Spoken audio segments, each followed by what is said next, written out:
how to use Careem Captain App. Now the Careem Captain app is usually used if you want to become a captain or deliver for Careem.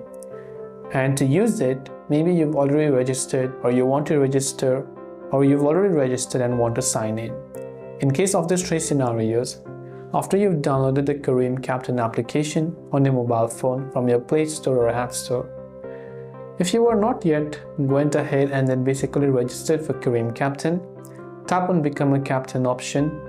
It will take you to the page where you can fill out a certain form so that you can apply as a captain. So you can choose where your location and so on. Or you can go to the sign in button, enter your Careem Captain mobile number that you registered with, tap the sign in button. After you verify the code, you'll be successfully signed in.